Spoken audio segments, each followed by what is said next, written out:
भूर्भुवः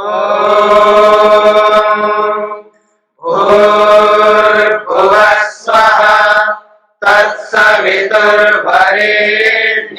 भर्गो देवस्य धीमहि धियो यो नः प्रचोदयात्।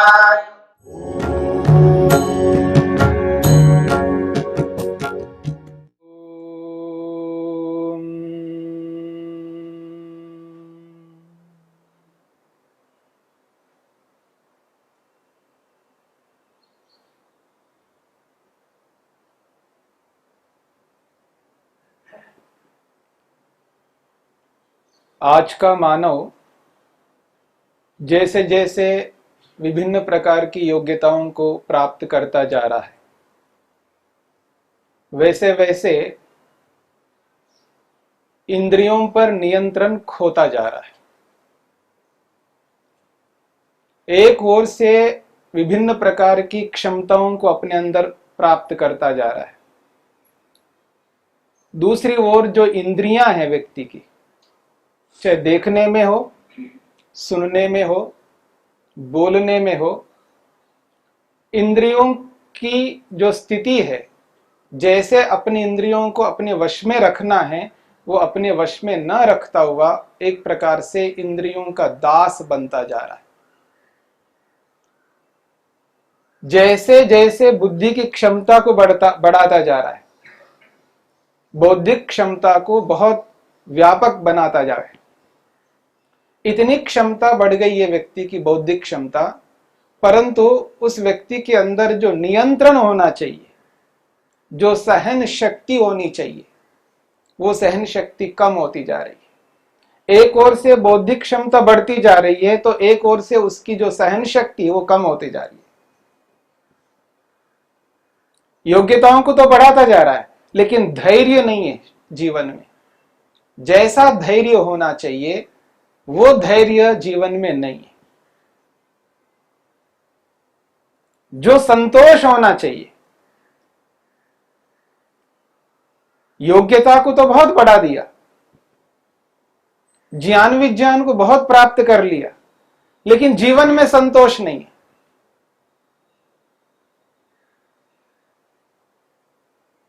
अपनी बुद्धि को बहुत अच्छा मानता हुआ, बुद्धिपूर्वक कार्यों को करता हुआ, उसके जीवन में जो निडरता होनी चाहिए वो नहीं है, डर बहुत है। अपने आप को बहुत कुशल मानता हुआ, अच्छे कार्यों को कर रहा हूं ऐसा मानता हुआ, अपने आप को वो परतंत्र अनुभव करता है। आप देखेंगे बहुत अच्छी क्षमताएं हैं, बहुत अच्छे कार्यों को करता है, बड़े बड़े कारनामे भी करता है, लेकिन वो जिसके लिए करता है उसके नियंत्रण में ऐसा जकड़ गया है, क्योंकि उसको ऐसा पैकेज मिलता है, ऐसा पैसा मिलता है, वो अपने आप को परतंत्र कर लिया उसने।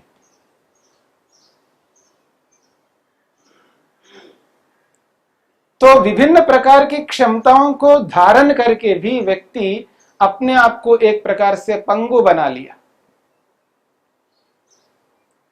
इंद्रियों पर वो नियंत्रण नहीं है। स्थूल रूप से बाह्य जड़ पदार्थों को एक सीमा तक बहुत अपने नियंत्रण में रखता है, कुछ स्थूल पदार्थों को अपने नियंत्रण में किया हुआ है व्यक्ति, पर अपने आप को काबू करने में असफल हो गया, अपने मन को अपने नियंत्रण में करने में सफल नहीं हो पाया।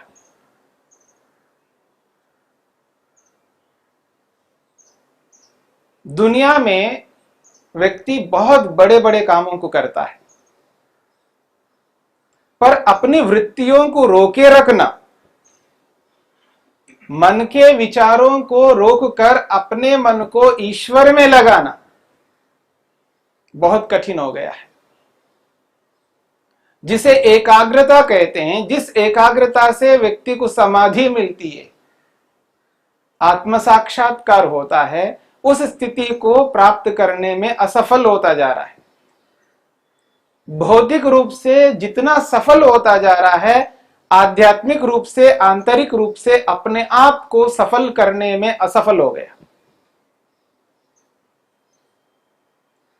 और वृत्तियों को, मन के विचारों को रोकना बहुत कठिन सा हो गया है। आदमी ओलंपिक खेल में जाकर के गोल्ड मेडल, स्वर्ण पदक तो ला सकता है, पर अपने विचारों को रोकने में सक्षम नहीं हो पाया।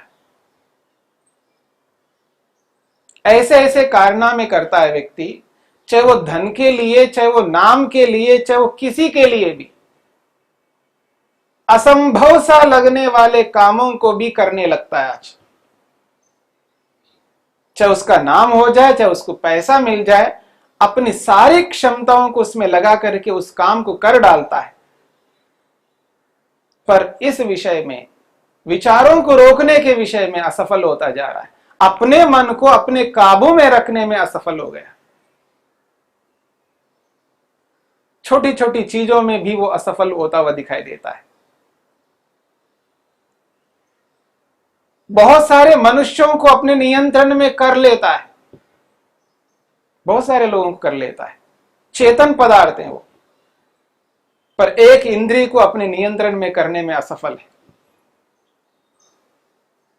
बहुत बड़ा लेखक बन सकता है, विश्व प्रसिद्ध लेखक बन सकता है, लेकिन अपने विचारों को अपने काबू में करने में वह असफल है। वक्ता भी बन सकता है, विश्व प्रसिद्ध नंबर 1 वक्ता बन सकता है, पर अपने मन को अपने काबू में रख करके, मन को रोक करके आत्मा परमात्मा में लगाने में वो असफल हो गया। कुछ ही समय लगा करके व्यक्ति राजनीतिक क्षेत्र में, राजनीति के क्षेत्र में वो हीरो बन गया, बन जाता है व्यक्ति रातों रात स्टार बन सकता है। बहुत मेहनत करता है व्यक्ति, बहुत पुरुषार्थ करता है, परंतु ये सब करता हुआ अपने आप को खो दिया। वृत्तियों को रोकना, मन के विचारों को रोकना एक बहुत बड़ा कठिन सा हो गया व्यक्ति के लिए। इतनी सारी क्षमताओं को प्राप्त करके भी व्यक्ति चिंताओं से ग्रस्त है, नाना प्रकार की चिंताओं से त्रस्त है व्यक्ति, दबावों से ग्रस्त है व्यक्ति, तनावों से ग्रस्त है, बेचैन है व्यक्ति अंदर से, मन से। ऊपर से बहुत अच्छा दिखाई देता है व्यक्ति, लेकिन अंदर से परेशान रहता है, दुखी रहता है, अपने मन पर नियंत्रण नहीं है।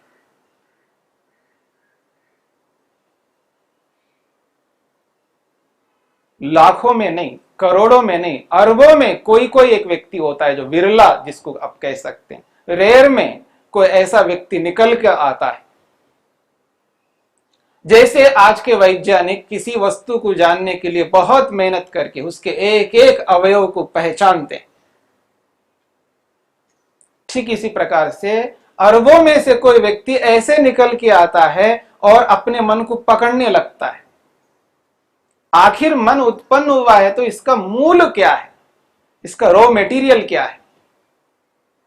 जैसे एक वैज्ञानिक किसी तत्व के अंदर प्रवेश करता है, सूक्ष्मता से माइक्रो होकर के उसको समझने का प्रयत्न करता है, वैसे ही ये व्यक्ति विरला है, जन्म जन्मांतरों से पुरुषार्थ करता हुआ अपने मन के मूल को समझ लेता है कि इसका मूल कारण क्या है। और जब जैसे मूल कारण पकड़ में आता है तो उसको एहसास होता है तो जड़ वस्तु है, ये लिविंग थिंग नहीं है, नॉन लिविंग थिंग है, ये अपने आप काम नहीं कर सकता है, इसको मैं कराता हूं, इस मन से कराने वाला मैं हूं, वो खुद नहीं कर सकता। इस बात को सूक्ष्मता से, जिस प्रकार से एक वैज्ञानिक किसी जड़ पदार्थ को पकड़ करके समझ लेता है, वैसे वो विरला व्यक्ति अपने मन को, जो दिन रात जिस मन के साथ रहता है, उस मन को पकड़ लेता है, उसके रॉ मटेरियल को समझ लेता है, उसके जड़त्व को समझ लेता है और उसको चलाने लगता है। वो चलाता है मन को, वो खुद नहीं चलता है। ऐसे व्यक्ति का मन खुद नहीं चलता, वो स्वयं चलाता है उस मन को। ये उपलब्धि होती है उसको।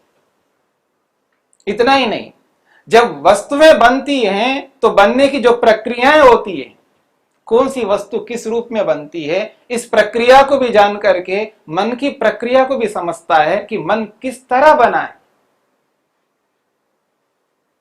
जो सत्व रज तम है इस मन के अंदर, कौन सा तत्व इस मन के अंदर अधिक है, जिसके कारण से जो मन का स्वभाव बना है उस स्वभाव को पहचान लेता है। प्रत्येक व्यक्ति का यानी प्रत्येक पदार्थ का कोई ना कोई एक अपना स्वभाव हुआ करता है। कोई दुनिया में ऐसी चीज नहीं है जिसका कोई स्पेशल, कोई विशेष स्वभाव ना होता हो। प्रत्येक पदार्थ का एक विशेष स्वभाव होता है। ऐसे ही मन का क्या स्वभाव है पहचान लेता है व्यक्ति। मन का यथार्थ जो स्वभाव है, जो सत्वगुण प्रधान मन है, उसका स्वभाव कैसा होना है, उस स्वभाव को पहचान करके वो एहसास करता है मेरा मन का स्वभाव तो शांत है, मैंने तो इसको चंचल समझा, चंचल स्वभाव समझा था, लेकिन इसका स्वभाव तो शांत है। ये यथार्थ रूप में पकड़ लेता है, समझ लेता है व्यक्ति। मन के मूल कारणों को पकड़ करके, मन के स्वभाव को समझ करके, कब किस स्थिति में मन कैसा बनता जा रहा है मेरा, यानी मन किस अवस्था में कैसा काम कर रहा है, उस स्थिति को बहुत अच्छे ढंग से समझ लेता है। किस परिस्थिति में मन मूढ़ होता है, किस परिस्थिति में मन चंचल होता है, किस परिस्थिति में विक्षिप्त होता है।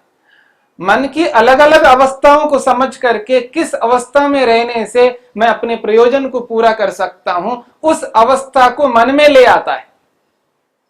मन को वैसा ही बनाता है, उसी अवस्था में उस मन को बनाए रखता है जिस अवस्था में रहने से व्यक्ति अपने मन को आत्मा में, परमात्मा में एकाग्र कर सके। जो काम करना चाहता है उस काम में अपने मन को ऐसा लगा देता है जैसे कोई बंदरी एक बच्चे को पकड़ करके रखती है, छोड़ती नहीं है।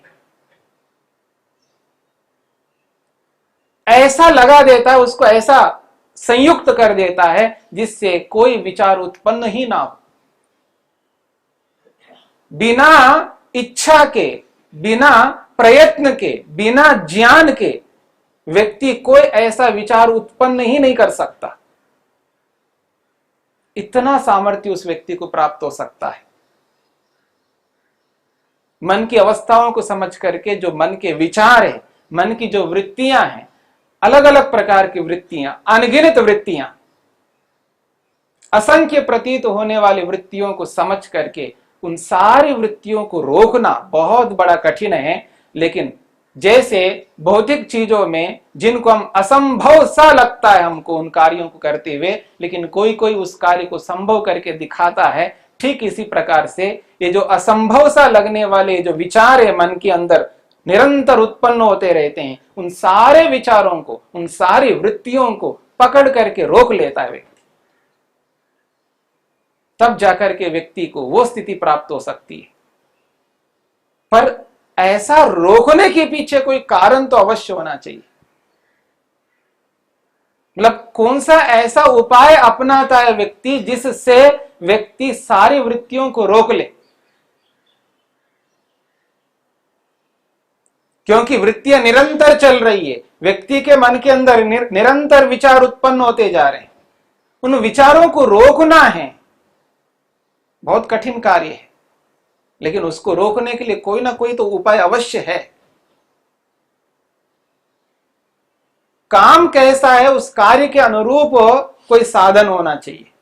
कार्य के अनुरूप साधन को अगर हम नहीं लगाते हैं तो वैसा कार्य संपन्न कभी नहीं हो सकता। कार्य के अनुरूप साधन को अपनाना पड़ता है। दुनिया में तो साधन बहुत हैं। यहां से दिल्ली जाना है तो दिल्ली जाने के लिए न जाने कितने प्रकार के साधन हो सकते हैं, और मेरे को शीघ्रता से जाना है और इस सीमित समय में जाना है और ऐसे ऐसे कार्यों को संपन्न करना है, तो जाने के साधन बहुत है, लेकिन मेरा कार्य किस प्रकार का है, उस कार्य के अनुरूप कैसे साधन को मैं अपनाऊं जिससे कि मैं उस कार्य को सरलता से कर सकूं और आगे के अन्य कार्यों को संपन्न कर पाऊं। साधन तो बहुत हैं दुनिया में। दिल्ली जाने के लिए कोई रेलगाड़ी को लेकर के जा सकता है, कोई बस को लेकर के जा सकता है, कोई कार को लेकर के जा सकता है, कोई किसी भी साधन को लेकर के जा सकता है। जाने के साधन बहुत है। जिस कम समय में मेरे को जाकर के वापस भी आना है और भी कार्यों को करना है, तो किस प्रकार का साधन मेरे को चाहिए जिस साधन को अपना करके मैं वहां जाके आऊं। कार्य के अनुरूप यदि साधन होता है तो व्यक्ति शीघ्रता से अपने कार्यों को संपन्न कर सकता है। अगर मैं ये कहूं मेरे को केवल दिल्ली नहीं जाना है, मेरे को बेंगलुरु भी जाना है, मेरे को हैदराबाद भी जाना, मेरे को चेन्नई भी जाना है, एक ही दिन में जाना है और ये सारे कार्यों को एक दिन में करना है, काम कैसा है उस काम के अनुरूप मेरे को साधन को अपनाना पड़ेगा। ठीक इसी प्रकार से ये जो वृत्तियां हैं मन के जो व्यापार है, इन समस्त व्यापारों को रोकना है तो कौन सा ऐसा उपाय है जिस उपाय को अपना करके मैं अपने वृत्तियों को रोक सकूंगा। यदि मैं ऐसा उपाय नहीं अपनाऊंगा तो मैं वृत्तियों को रोकने में सक्षम कभी नहीं हो पाऊंगा।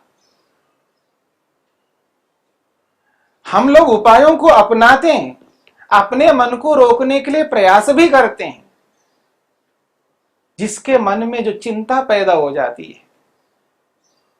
कोई व्यक्ति घर से निकल करके गया है और जिस समय पर आने के लिए बता करके गया है उस समय पर वो नहीं आता है तो व्यक्ति को चिंता हो जाती है। नाना प्रकार के विचार मन में उत्पन्न हो रहे होते हैं। वो उन विचारों को रोकने की चेष्टा करता हुआ भी वो विचारों को रोक नहीं पाता है।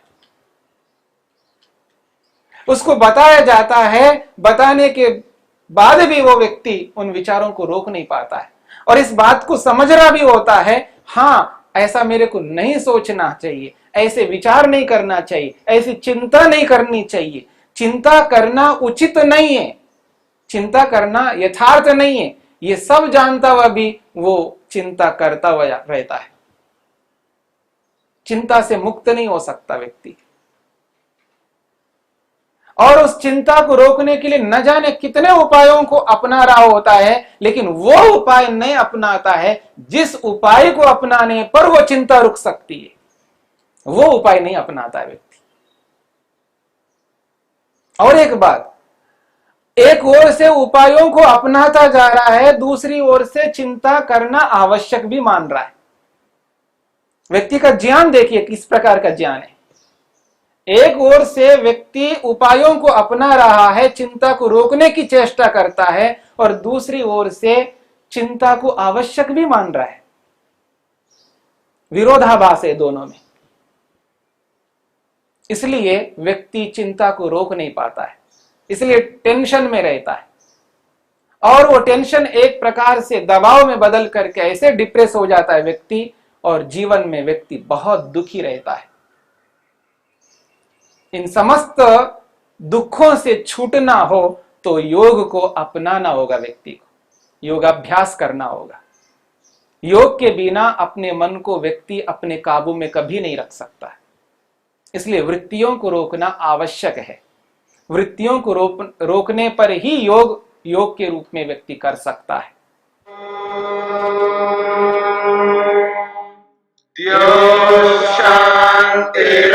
शांतिरंतरिक्षं शांति पृथिवी शांतिरापः शांतिरोषधयः